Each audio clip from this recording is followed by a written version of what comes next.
In a candlelit church, an unnamed woman meets a stranger. She places a crypto wallet loaded with Bitcoin under the nailer, sealing a secret, dangerous deal. The stranger says the money only arrives once trades are verified on the blockchain for a man named Rutledge. She refuses and bolts, and the men shout for someone to stop her. At the White House, Secret Service agents scramble. They discover the president's teenage daughter, codenamed Avid, has slipped out during the night.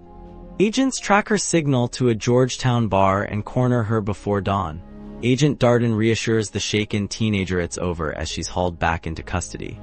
Back home, President Danielle Sutton and her husband Derek confront Serena. They confiscate the phone and homemade RFID key she used to sneak out and ground both teens. At a press conference, Danielle unveils her Together plan, a digital currency initiative. It's meant to give farmers in poorer nations access to banking they have never had. She introduces her Treasury Secretary Joanna Worth, who will handle the plan's cost-benefit case. Danielle urges other G20 leaders to join her at the summit. A reporter presses her instead about her daughter's viral arrest outside a Georgetown bar. He questions whether she can be trusted to keep the country safe. Rattled, Danielle cuts the press conference short, refusing further questions as reporters keep shouting over each other. Furious about the embarrassment, Danielle tells Serena and Demetrius their plans are cancelled. They are coming with her to Cape Town instead. That night, television coverage of Serena's scandal drowns out the Together plan announcement. An exhausted Danielle admits to Derek that she feels like a failing mother.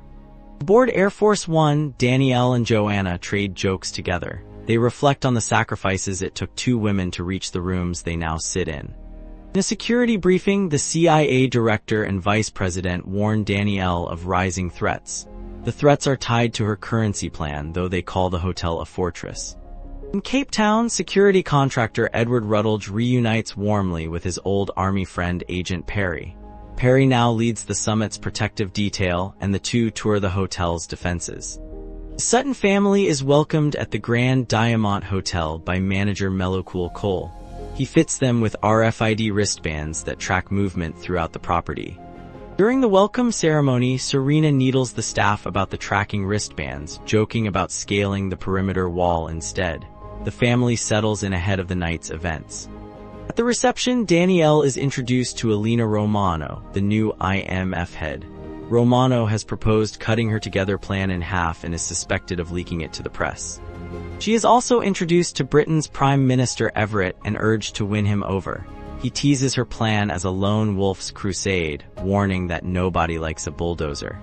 Now dressed in a striking red gown, Danielle works the glittering reception. She shakes hands with world leaders gathered for the summit. Posing as hotel security, Rutledge secretly recodes the building's electronic door locks. Now they will only respond to his own team's card keys. From a hidden command post, he and an accomplice cut off Cape Town's cell towers and Wi-Fi. This isolates the hotel before his men secure the perimeter gate. Disguised operatives ambush the Special Forces counter-assault team lured into their holding suite. The president's own protectors are caught completely off guard. A hidden explosive charge detonates, and a fireball tears through the hotel's east wing as the reception erupts into chaos. Screaming guests scatter as agents shove Danielle back from the windows, desperate to reach her family. More blasts rip through the wing, targeting the Special Forces room. At Security Central, guards realize their cameras have gone dark. They radio in that the hotel has suffered a full security breach. Armed gunmen storm the ballroom, rifles raised. They scream at the terrified guests to separate the world leaders from their spouses and get down. More masked attackers pour in with rifles drawn, and the elegant reception collapses into a full hostage takeover. Danielle, Joanna, and Aide Oliver slip away from the chaos. Joanna suffers a panic attack, and Danielle calms her before pulling the group onward. Using blueprints from her advanced security work, an agent finds a hidden service door behind the bar. It gives the group a way to keep moving undetected. Elsewhere, gunmen corner Serena and Demetrius, threatening them at gunpoint to reveal who else might be hiding. The terrified siblings slip away to hide again. Standing before his men beneath a G20 banner, rows of hostages behind him, Rutledge gets bad news. The American and British leaders slipped away, and he orders them found immediately. Derek and Demetrius barricade themselves inside a room, believing staying hidden and waiting it out is their safest option. Danielle's group finds Alina Romano and Korea's Han Min-seo hiding nearby. Together, they deduce the attack is an inside job since no American troops are stationed in South Africa. They consider making a run for the beast. It's Danielle's armored limousine hidden in the underground garage and their best hope of escape. Rutledge steps before a camera in the summit's main hall and broadcasts to the world. He declares that his organization has taken the G20 by force. In Washington, officials run a facial match and identify him as Edward Rutledge. He is a former Australian Special Forces corporal hired through PAC's worldwide security. On the broadcast, Rutledge warns every government watching not to interfere. If anyone tries to stop him, he will start executing the leaders he holds. Barricaded together, Demetrius insists on waiting for rescue. Serena lashes out at their father, accusing him of only ever caring how things look. At a bank of TV cameras, Rutledge forces the captive world leaders to read a scripted sentence aloud. He is secretly recording their voices to build an AI deepfake.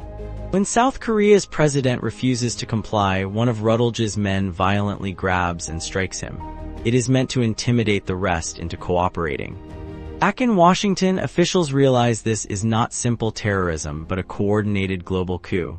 Any rescue attempt could get hostages killed. Rutledge's team uploads a fabricated video of world leaders endorsing a single global digital currency. Financial markets begin reacting immediately. As panic spreads, Rutledge's men celebrate. The crashing markets are making the cryptocurrency behind the scheme multiply in value by the minute. Danielle's group climbs into an elevator shaft. They plan to ambush whoever comes to use the only working key card in reach. A struggle erupts in the shaft as a gunman grabs Han Min-seo. Agent Manny Ruiz fights back and takes him down to secure the key card. Serena rigs a makeshift antenna from spare parts and a TV satellite dish. If she can hook into the old dish, she can send an outgoing message for help. Slipping away from the adults, Serena and Demetrius find a shortcut toward the service entrance.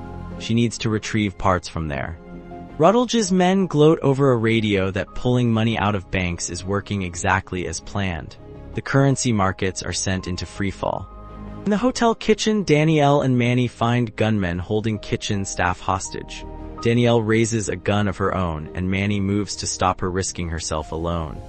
A brutal fight breaks out as Manny tackles the gunman guarding the hostages. In the struggle, he is shot and collapses bleeding as Danielle rushes to help him. Elsewhere, Serena improvises a signal booster from a Pringles can. She explains to her stunned brother that she picked up the trick from a TV show.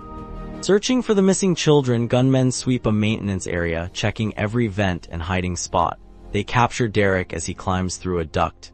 Rutledge accuses Derek of betraying his country by supporting Danielle's foreign aid plan. When Derek refuses to reveal where his children are, they drag him away.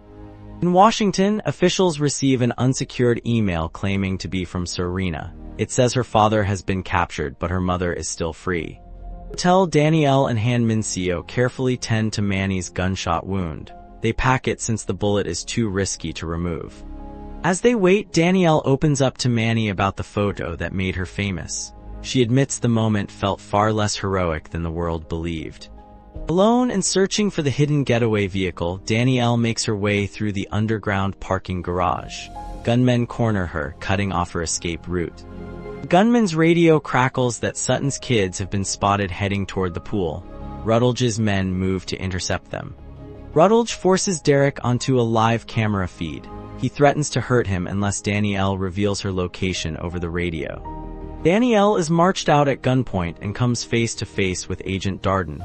He reveals himself as the inside man helping the attackers. On the radio, Serena finally reaches her mother. The two reconcile briefly before Danielle insists the kids focus only on getting out safely. Serena reveals she has a plan to hack the hotel's key card system again. It's the same trick her mother once forbade her from ever repeating.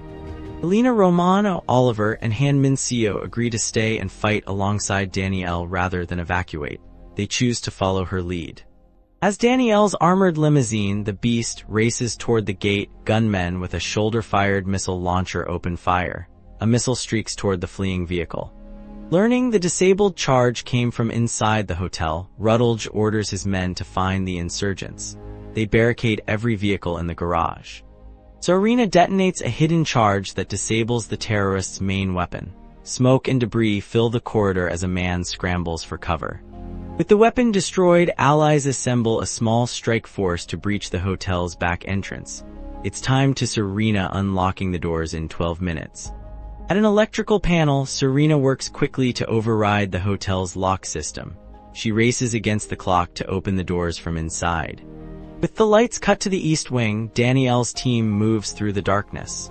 She corners one of Rutledge's men in an elevator, readying for the fight. The rescue team finally reaches the service entrance. They restore the hotel's cellular and data communications as they push toward the hostages. Watching a security monitor, Serena spots Rutledge holding her father at knife point inside the main conference room. She races to help.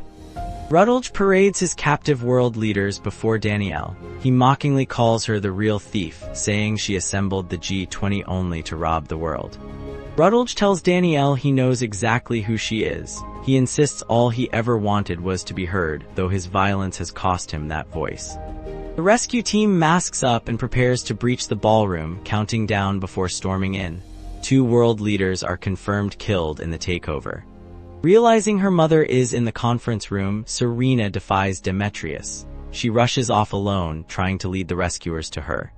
With extraction imminent, Rutledge's men prepare to grab anyone still able to move and lift off within minutes. Rutledge tells Danielle he was in the convoy ahead of hers in Fallujah. A roadside bomb meant for Americans killed 2 of his closest friends.